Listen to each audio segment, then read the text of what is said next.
Hi guys, James at RampantLionReviews again for you today with another beer review. For this one, we are going to stick to Sweden and we're going to return to a brewery that's featured on the channel a good number of times before. I've had some really nice beers from these guys over the years, many different styles, and I would count this brewery among my favourite Swedish craft breweries, one of the first ones I discovered after I moved over here back in 2015. So it's always nice to keep an eye out for the new beers that they're releasing. The one that we're going to have a look at today is a style that I know they do very well, so I have to say I'm really curious to see what this one has in store for us. So hopefully it's another good beer, hopefully it makes for an interesting review, and I hope that you guys enjoy my take on this one as well. So yeah, for this review then, we are going to head up towards Gothenburg once again, Göteborg as you would say in Swedish, the Swedish craft beer capital up on the west coast. Got to get that catchphrase in because it is channel tradition these days, and we're going to go out to the east of the city today once again to Landvetter, and that means that we're going to have a look at another beer from the wonderful Dugges Bryggeri. So this particular beer is called Citrus Rush. It comes in at 7.5% ABV and it is an Imperial Sour. So yeah, apparently it's an Imperial version of their house sour, as they're calling it. So yeah, looking forward to it. But this beer was released as part of the Lokal och Småskaligt assortment through Systembolaget here in Sweden for September of 2021. And I have heard good things about this, and we know that Dugges are capable of doing a very good sour beer. So yeah, let's see how we go with this one then. The Citrus Rush, 7.5% Imperial Sour from Dugges Bryggeri in Landvetter, just outside of Gothenburg. So, as always with my reviews then, I'll tell you a little bit about the brewery before we taste the beer. If you want to get straight to the tasting, just fast forward. All the usual links are in the video description below. That's the brewery website, the link to my other reviews that I've done from Dugges Bryggeri before, and we will no doubt add more to that list at some point in the near future. But there's all the usual social media down there. If you want to see more reviews, do please consider subscribing to the channel. The whole channel, of course, has a geography-based tagging system, so you can go into the homepage and search for beer based on country, city, state, county, province, prefecture, whatever it is you happen to be interested in. Do check out the playlists of beers from different countries. There is one there for all the Swedish beers that I've reviewed for you. That's constantly being added to. And as always, please do get in touch and let me know some of the other beers and breweries that you guys would like to see me review. It's always great to hear from you guys that are watching the videos, and the support that you show the channel is hugely appreciated. So anyway, on to my brewery notes then to tell you a little bit about Dugges Bryggeri once again. So, as I've mentioned to you already, Dugges Bryggeri are based in Landvetter, which is on the eastern outskirts of Gothenburg on the west coast of Sweden, and the brewery was established back in 2005 in Mölndal to the south of Gothenburg by Mikael Engström Dugge, whom of course it takes its name from. But a few years prior to this, Mikael had met an Englishman who was selling second-hand breweries, and this just got him thinking about brewing his own beer. So he studied the Swedish alcohol laws, which obviously have been very complex over the years. He visited various breweries around the country, and he started buying up equipment to put together his own brewery, and this culminated with the opening of Dugges Bryggeri's first facility in Mölndal back in 2005. Over the following years they continued to grow a little bit, but very quickly they outgrew this original facility that they had, and by 2009 they had to start looking at moving. So the following year they moved up to Landvetter in 2010. But the older brewery had a capacity of 1,500 hectolitres per year at maximum, but the new brewery started off with a capacity of 8,000 hectolitres per year, and this has been more than doubled in recent years from what I understand, and they are looking at further expansions as well. But over the years this brewery has become known for a few different styles. In the early days they were known mainly for their big Imperial stouts and their you know, sort of fruity juicy sour sort of thing. So these guys are a very capable sour brewery, and we've had many nice beers from them. One of the kind of two of the cult classic beers, I guess you could say, from these guys would be the Egypt, which is the Imperial Stout, and also the Tropic Thunder, which is the kind of cult classic Swedish sour beer. I think those are ones that you definitely need to have a little look at. But yeah, in more recent times they've been brewing lots of different things. They've been doing some barley wines, but a lot of IPAs and pale ales and things like that. They've got many different series of beer. They've got the Future series, which is the barrel aged one. They've got the Single Fruit series. They have the Fresh series, the Crush series, which are New England IPAs. They've got the Bite series as well, which is the West Coast ones. They've also got a Wheat Beer series, and there are one or two that I'm missing. They have got, I forget what the really heavy Imperial Stout series was called, but many different series of beers available from Dugas Bryggeri, of course. They're also the co-owners of the two Brewers beer bars which you'll find in the city. The other co-owners being All In Brewing, and I believe Electric Nurse are also co-owners as well. But Electric Nurse is actually run by Mikael's daughter Ida, along with her husband John, who is from England. But yeah, as we say, Dugas Bryggeri, very capable brewery in my experience, and they do lots and lots of different kinds of beers. So these guys are one of the ones that you definitely want to check out if you get the chance. If you can try an Imperial Stout from these guys or the Tropic Thunder, you are in for a real treat. That's where I would say you should start with this beer, because that's really the origins of this brewery, in my opinion. But yeah, a very prolific brewery, and they always release, you know, 2-3 beers through Systembolaget every month. And then if you go to the Brewers beer bars, of course, you're going to get ones that are kind of cask only or keg only and things like this.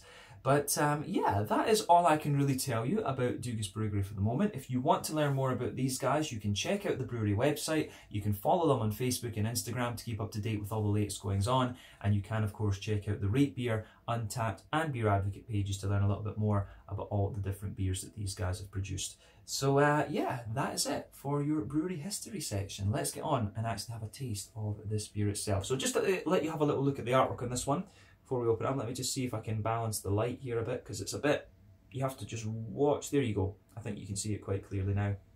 It's just with the light behind, the special light I've got behind the camera. If you've got light labels like this, it can cause a little bit of havoc. But yeah, you can see typical Dugas Bryggeri stuff there. If we just bring it over to the camera, yeah, if we go closer to the camera, it works as well. But yeah, you can see Dugas Bryggeri there, Citrus Rush. Still love the quality of this camera, and there you can see there is one of the other Dugas Bryggeri symbols, which looks great. And then they've also got the little blurby bit here on the side too. So it says here, this is Citrus Rush. This is our house sour, amped up a bit to make it Imperial. It's been infused with generous amounts of orange peel and lemon peel for an elegant and laid-back citrus feel. It's not subtle nor in your face, it's just right. A tart, tanginess, sweet fruitiness, and crisp lemonness. Refreshing. So yeah. Plain gold bottle cap on this one, as we always get from Dugas. I do wish that they would do like, you know, black bottle caps just with a D on them or something. That's one of my complaints I've had about Dugas for a while. They need to do their own bottle caps, but there's no real need to, I guess we could say.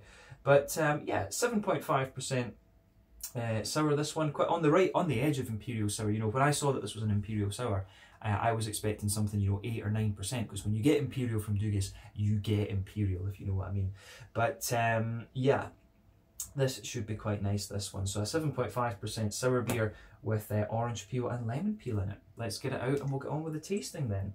I'm not sure exactly what this beer cost me. I think it might have been about 40 Swedish kronor. So that is, you know, €4. Yeah, that is €4. Somewhere in the region of like £3.50 sterling, I guess we could say. Maybe about $4.50 American, something like that. This one actually wasn't. Yeah, it didn't cost too much, but then when I saw it was an Imperial, you know, when I saw it was an Imperial sour beer from Dugas, I just kind of thought, yeah, these are always good. Because the last one we had from them, of course, was the Mango, the Imperial version of Mango, and that was very nice. So couldn't resist when I saw there was another Imperial sour on offer from Dugas Bryggeri. But there we go, 7.5% Imperial sour, this one. So yeah, we've got it out and into the glass. Before the head disappears, I can see that this beer poured with about a quarter finger of a frothy, I would say cream-coloured head. It looks quite nice, and you can see it's faded away just to be a very kind of thin foamy layer. Nice ring around the edge of the glass there. But yeah, one, you know, it's kind of as you would expect. I would say that it's maybe a kind of, yeah, definitely a cream-coloured head rather than a perfect white. And if we're talking about the colour of this beer, this one is a lovely kind of bright mango juice yellow colour. Actually, I'm not sure how well you can see that. There you go. You can see lovely mango juice yellow colour. You can see it gets a little bit darker as we come towards the, you know, as we come towards, bring it towards the camera. But yeah, it looks very nice, this one. So nothing out of the ordinary with this beer in terms of its appearance. So remember, when it comes to beer, the colour of your beer depends on one, the type of malt that you use. That's going to determine the magnitude of the colour to a great degree. 2, the length of your wort boil is also going to play a role. The longer you boil the wort, the more the sugar's caramelised, thus you get a darker colour of beer. When it comes to sour beers, you're also going to have to care about the adjuncts that you put in. Like if you put berries in, you're going to get, you know, lovely red colours and things like that. And you also have to care a little bit about the the kind of the barrel aging as well, because the different barrels and things can affect the colour of the beer quite dramatically, should we say. But yeah, overall it looks kind of pretty much as you would expect from a lemon orange peel sour actually. But yeah, I think the kind of bright, the sort of rich yellow colour this one has looks pretty damn good actually. A little bit of a natural haze to it, as you can see if I put my fingers behind the glass, and you know the carbonation goes together really, really nicely in this one. So yeah, I think it goes together very, very well. So yeah, thumbs up for the appearance, but nothing else that we really need to say about that. I think we can take a look at the aroma and see how we go with this beer. Yeah. Oh yeah. So first impression of this one then, it's got a lovely smoothness to it. It has a good degree of slickness as well. Like the smoothness and slickness you get out of this beer on the first impression is good. Really good balance to it actually. So lovely smooth, kind of slick backbone to it. You get a wee touch of hoppy character to it. Does this beer have hops in it? You do get a bit of a green component to this one. It doesn't say anything about hops right enough.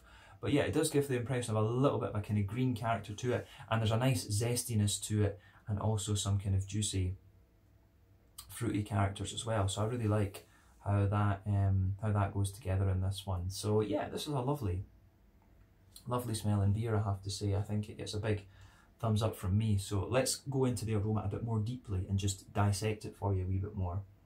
So backbone of the beer for me is very much a smooth oaky sort of thing. There's a lovely big smooth oakiness to this beer. Now you get a little bit of dryness out of the wood in this. You can certainly smell there's a wee bit of, I do get a little tiny touch of vanilla, but you also get a little bit of that drier, almost slightly spicy note there. But yeah, you certainly get a kind of nice oaky woodiness out of this beer for sure. There is a wee bit of breadiness to this one, like a sort of white bready character as well, and I almost get like a little touch of like a kind of how would we say, like a sort of rye, it's not quite rye bread, but it's certainly like a grainy bread sort of thing. You do get quite a little bit of that out of the beer in this one. So yeah, I like how that I do like how that goes together for sure. Yeah, I'm just surprised at how grainy this beer is, but the backbone of it is really smooth and slick, and I think we've had this from sours from Dugis in the past. They've always got this nice kind of, the more citrusy ones at least, have this really, oh, it's not pungent's not the right word, but quite prominent woody character, so you get a lot of that out of this beer, I think. Yeah, the aroma out of this one is I think is very, very nice.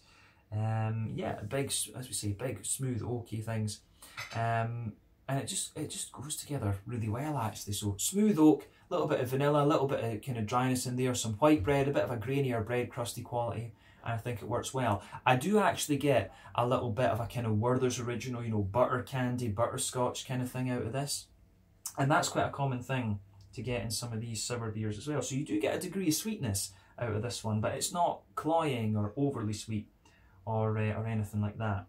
So yeah, I can certainly appreciate how this goes together. But yeah, it gets thumbs up from me on the kind of malty barrel aging side of things with this, because obviously this beer will have been in oak barrels for a little while, or in a cool ship or something. I'm not sure exactly what the Dugis sour facilities are, but I'm sure they will, you know, considering all the beers they've released, they are going to have a significant infrastructure up there. So I do like the idea of how that goes together. But yeah, aroma wise, malty barrel aging side of this beer is very, very nice and very smooth and quite slick, as I said.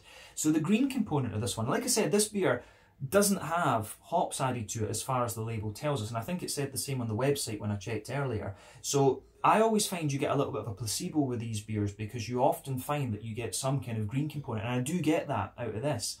So for me, the sort of hoppy type, the placebo hoppy kind of things, I get a teeny bit of earthiness, but I get quite a bit of a big grassy, zesty kind of character as well. So I do like how all that goes together. So for me, this is a big kind of grassy, zesty type sour beer actually in that sense. But the sort of grassy notes that you get from it are quite wet and quite, they are sort of quite wet and,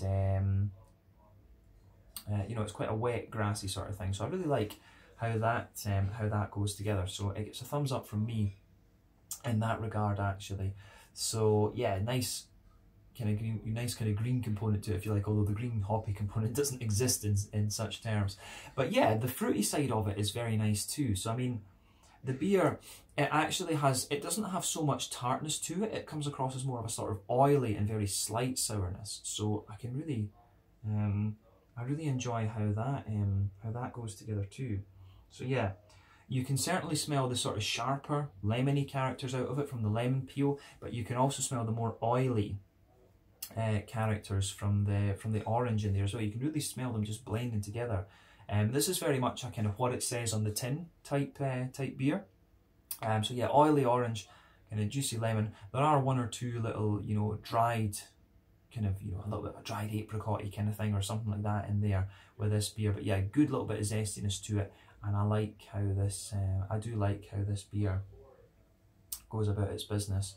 So yeah, the aroma of this beer, I think, goes together very well, and it gets a big thumbs up from me. So yeah, I think it's about time that we try this. So yeah, this one is the Citrus Rush, an Imperial Sour coming in at 7.5% ABV, right on the border of what an Imperial Sour could be, in my opinion, from the wonderful Brewery in Landvetter, just outside of Gothenburg, very close to the Gothenburg airport, in fact. So let's get stuck into this one and see how we go. Slange, skål, cheers, let's do it.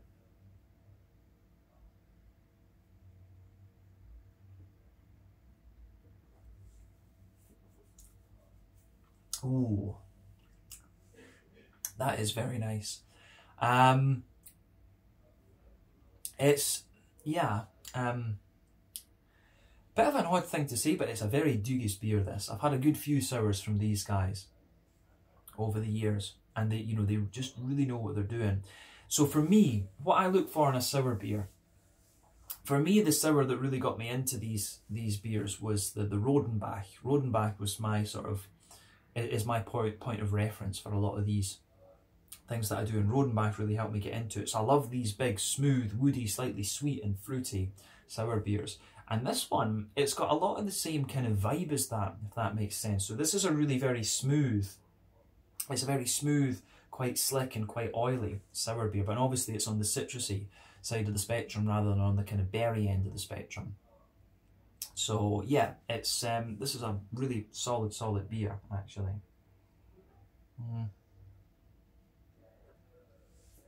But yeah, I think this is just very good. For me, the thing that makes a good sour beer is a good transition from being sharp and tart in the beginning to being smooth and sweetening up. For me, that is how I kind of assess a sour beer. For me, a sour beer is all about the kind of transition of flavour. And this one, for me, just, it is just very well done. And I wouldn't expect anything less of Dugis. They've been doing these beers for years, actually. I would love to see them do their own kind of, it would be interesting to see these guys, maybe not quite a clone, but to do their own take on something that is Rodenbach-like. I would love to see them do, I don't know if, they probably have done it at some point and I've just not seen it because these guys release so many beers, but I would love to see Dugis do a sort of Flanders Red type beer actually. That's definitely one that I want to look at from them going forward, because this is almost like, the vibe that you get off of this beer, it really reminds me, it's got the same vibe as Rodenbach, but as I say, it is more just a smooth sour. And they're saying that this is a house sour, so maybe I need to try the lower alcohol one as well. But I think this is a very, 7.5% I think is a good strength for a sour beer, because you've got enough maltiness in there to make the beer smooth and slick, but it's not madly heavy. Although that said, Dugis have been good when I've had the, you know, the 9% sours from them, which have been good. I'm not sure, because I remember the 15 sour that we had, and that obviously was a bit of a gimmick beer, that, so potentially not the best one that they've done. But if I remember, I don't know if that was 15%, but it had 15 fruits in it anyway. But yeah, this is a very nice beer, so it gets a big thumbs up from me. Oh. So let's start off with this one then and see how we go. It's one of these beers where the aroma very much matches the flavour, to be quite honest with you. So straight away across the middle and the back third of your palate, you can feel that smooth sort of oaky, woody backbone there. When you go towards the back of the palate, it gets a little bit drier. It has a little bit of a dryness to it, and then as you go further forward, it's a wee bit kind of smoother and more, it is a little bit smoother and more vanilla-like in a sense. So you do definitely, towards the front of that middle third of your palate, you've got a bit more vanilla in there, and then as you go further back, the vanilla sort of becomes a bit drier, and then as you go into the back third of your palate, it's, as you see, you get more and more of the kind of dry woody character. Let's focus on the middle third of the palate for just now. So as we say, we've got that smooth, that lovely smooth oaky kind of base layer to the beer. On top of that, as you say, you get some sort of vanilla type subtleties. Now there is a very smooth and light layer of bready character to this one, so it's got a nice smooth kind of breadiness to it, this beer, absolutely.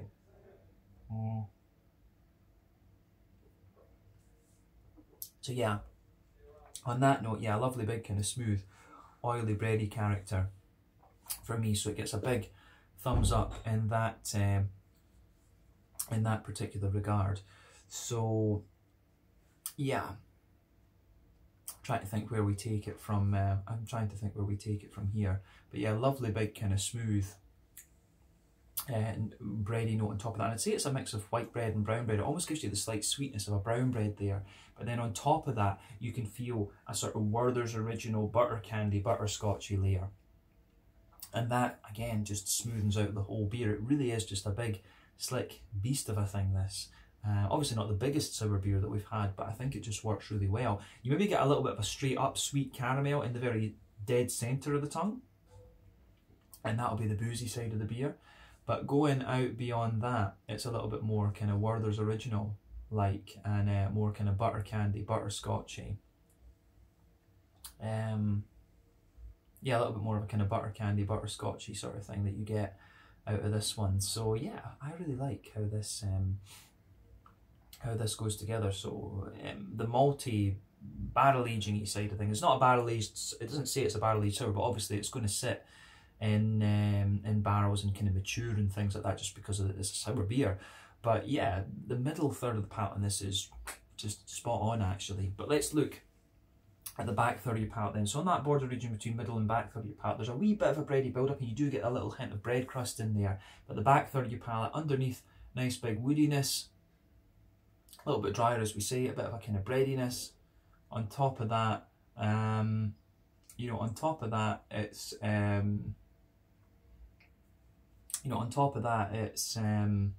a bit more, yeah, you get a bit of a sweeter kind of brown bready character. Then on top of all of that, you get a little bit more of a kind of yeasty type thing as well. So I really like how all of this, how all of that goes together. So again, it gets a thumbs up from me. Yeah, I do like how that, how it goes about its business in that sense.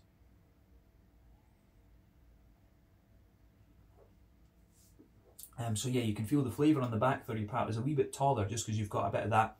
It's actually quite a dense yeastiness that you get out of this one. So that goes together quite well. So a nice dense yeastiness there, but you start at the back of the palate, you can feel the flavour's taller, it comes and it condenses down quite quickly, and as you go into the middle third of your palate, it just sort of squashes together. But yeah, this is quite interesting for sure. But let's focus on the sides of the palate, and I don't think there's anything more we really need to say about the woody, the sort of woody yeasty backbone to this beer. So yeah, on the hoppy side of things, in the back corners of the palate, there's a little bit of a more, you get a nice kind of earthy sort of note to this one. So there's a wee touch of earthiness there, but as you move further forward, it's very smooth. So you can kind of tell from the smoothness on the side of your palate that there's not hops added into this beer. Now, if you add hops into a sour beer like this, usually what they would do is add old hops, because if it's old hops, a lot of the potency of the alpha acids and things has gone. I feel like beta acids are the ones that decide how long the bitterness lasts for. But yeah, you can feel from the smoothness on the sides of the palate there's not hops in this beer, but you do get a little bit of a kind of placebo floral aromaticity on the very front corners of your palate, and round the front curve of the palate, of course, it is a little bit lighter and grassier, and there's a wee bit of a kind of zesty note on it as well. So I do like that about this beer for sure.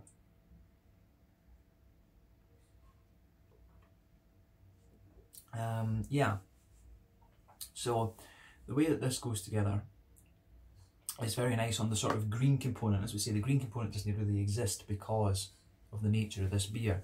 But yeah, on the sort of green component that you get off of this, it has got a nice grassy floral component to it and quite a bit of zestiness, so I really like how that goes together. But yeah, front third of your palate then, I think it works well. But border region between front third and middle third of your palate, you've got a nice little bit of a bready sort of thing. And I like that about this beer. You do get a little bit of that bready build up there. Then the base of the front third of your palate, you still get that smooth woody character, but there is just a bit of a white bready note sitting on top of it for me. Then on top of that you can feel the kind of sour notes coming out of this one. And again, I think the lemon peel is a bit more dominant than the orange peel. I think the orange peel gives a bit of depth to it, but I think for me it's the lemon peel that really dominates the flavour, if that makes sense. Like the lemon peel, at the front half of that you get a really big lemony, zesty sort of thing, and you also get the kind of big oily orangey type character as well. But yeah, it's I do like the depth and things of the flavour there, which is really good. So it's pretty awesome.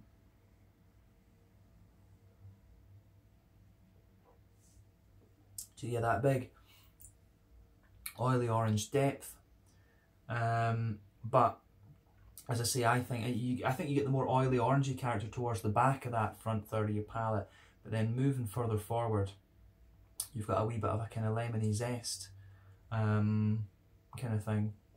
So yeah, I think that that goes together quite well in this one.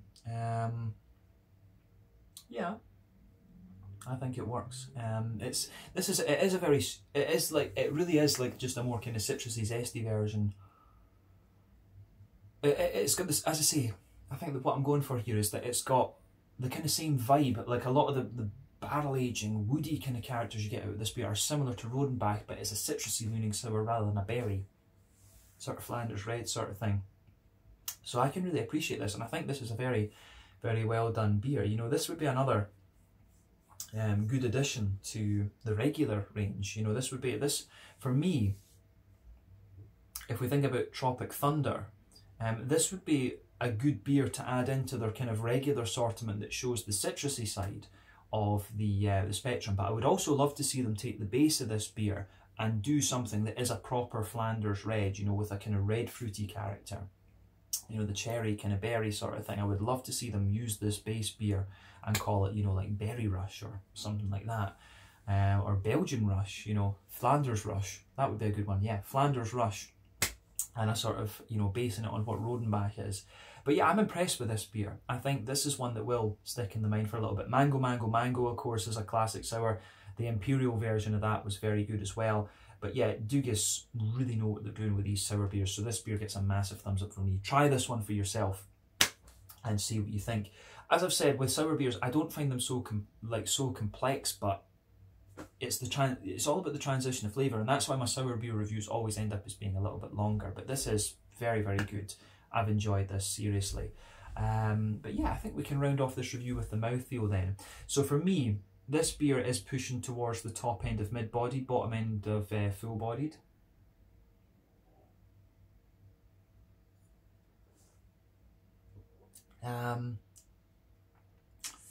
Yeah, big, oily, slick mouthfeel to this one, and I think that suits it well. The carbonation is very smooth, almost non-existent, to be quite honest with you. Yeah, big, slick, oily kind of thing. The hoppy side of the beer, as we say, when it comes to the hoppy bitterness, this is, I think there's probably about 5 IBUs or something. They say, yeah, probably technically it's 0 IBUs, but yeah, there is a wee bit of that going on in this one.